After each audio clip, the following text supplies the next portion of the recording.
बायको बेपत्ता असल्याची तक्रार घेऊन ज्योतिराम करे इंदापूर पोलीस ठाण्यात गेला होता। पोलिसांनी ज्योतिरामची तक्रार नोंदवून घेतली आणि बेपत्ता असलेल्या प्रियंकाचा शोध सुरू केला। नातेवाईकांच्या घरी जाऊन शोध घेतला, वेगवेगळ्या गावात जाऊन पाहिलं, मात्र प्रियंकाचा ठाव ठिकाणा काही लागत नव्हता। जवळपास 3 महिने उलटून गेले, मात्र पोलिसांना काहीही सापडत नव्हतं। अखेरीस पोलिसांना खबरांकडून अशी काही माहिती मिळाली की या गुन्ह्याच्या तपासाची दिशाच बदलून गेली। बायको बेपत्ता असल्याची तक्रार घेऊन पोलीस ठाण्यात आलेल्या ज्योतिराम करेलाच पोलिसांनी अटक केली। नेमकं काय घडलं पाहूयात या व्हिडिओच्या माध्यमातून।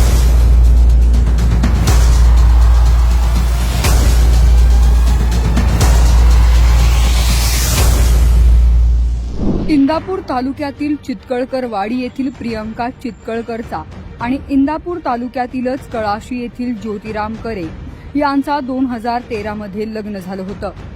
दोघांचाही सुखी संसार सुरू होता।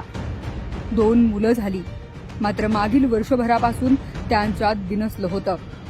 ज्योतिराम पत्नी प्रियंकाच्या चारित्र्यावर संशय घ्यायचा, यातून दोघात वाद व्हायचे। वादाचा परिणाम हाणामारीत व्हायचं। मात्र हे असं सुरू असताना 29 जानेवारी रोजी ज्योतिराम करे इंदापूर पोलीस ठाण्यात पोहोचला आणि त्याने पत्नी प्रियंका बेपत्ता असल्याची तक्रार दिली। पोलिसांनी तपास सुरू केला। 3 महिने त्यांच्या हाती काहीच लागलं नाही।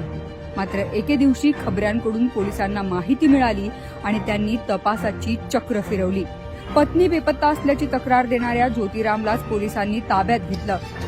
सुरुवातीला विश्वासात घेऊन चौकशी केली, मात्र ज्योतिराम काही बोलायला तयार नव्हता। अखेर पोलिसी खाक्या दाखवताच ज्योतिराम पोपटासारखा बोलू लागला आणि पत्नीचा खून आपणच केल्याची कबुली त्याने दिली। खून केल्यानंतर 300 किलोमीटर दूरवर असलेल्या नाशिकच्या नांदगाव येथील जंगलात त्याने प्रियंकाचा मृतदेह फेकून दिला होता। पोलिसांनी नांदगावच्या जंगलातून 3 महिन्यानंतर प्रियंकाचा सांगाडा शोधून काढला। प्रियंका ज्योतिराम करे ह्या हरवलेल्या आहेत। 28 जानेवारी आणि 29 जानेवारीच्या दरम्यान घरातून निघून गेलेल्या आहेत अशा स्वरूपात त्यांनी आमच्याकडे खबर दिली होती। ती खबर घेतल्यानंतर आम्ही पोलीस स्टेशनला मिसिंग नंबर 9/2025 अन्वये नोंद केली आणि मिसिंग सदराखाली नोंद घेऊन सदर मिसिंगचा तपास करण्याचं संबंधित बीटचे इन्चार्ज PSI लेंडवे साहेब आणि त्यांचे सहकारी पोलीस हेड कॉन्स्टेबल काळे यांच्याकडे देण्यात आला होता। त्यानंतर लेंडवे साहेबांनी आम्ही त्या घटनास्थळी भेट दिली। त्या ठिकाणी पाहिल्यानंतर आजूबाजूचे साक्षीदार तपासले, त्यांचे नातेवाईक तपासले आणि मिसिंगचा तपास चालू होता। परंतु आमच्याकडे असं काही भक्कम पुरावा मिळून येत नव्हता। ॲक्च्युली मिसिंगच्या तपासामध्ये या महिलेचं खून झालेला असावा असा एकंदरीत तपासाच्या दरम्यान आम्हाला संशय आला। मग त्या दृष्टिकोनातून आम्ही तपास केला। त्याचा तपास करत असताना आम्हाला कोणीही छातीटोकपणे अशी पुरावा पुढे येत नव्हता। त्याच्यानंतर ज्योतिराम करेकडेच आमचा शंका वाढली की पतीनेच त्याचं मर्डर केलं असावं।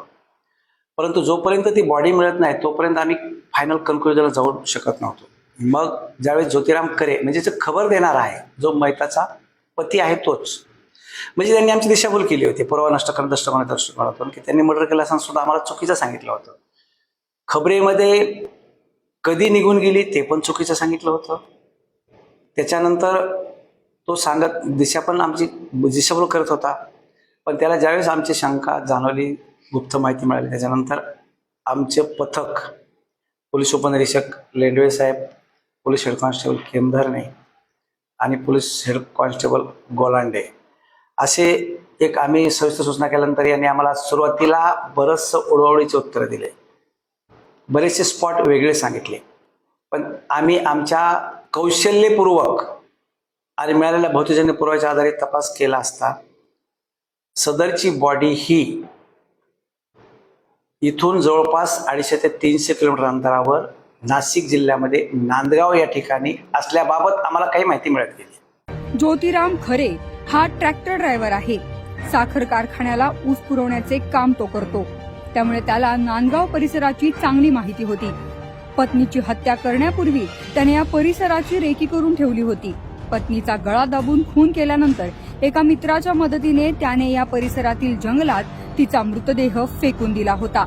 मात्र 3 महिन्यानंतर पोलिसांनी या तपासाचा छडा लावला आणि पत्नी बेपत्ता असल्याची तक्रार देणाऱ्या पतीलाच बेड्या ठोकल्या. पुण्याहून किरण शिंदेंचा रिपोर्ट, लोकमत व्हिडिओज.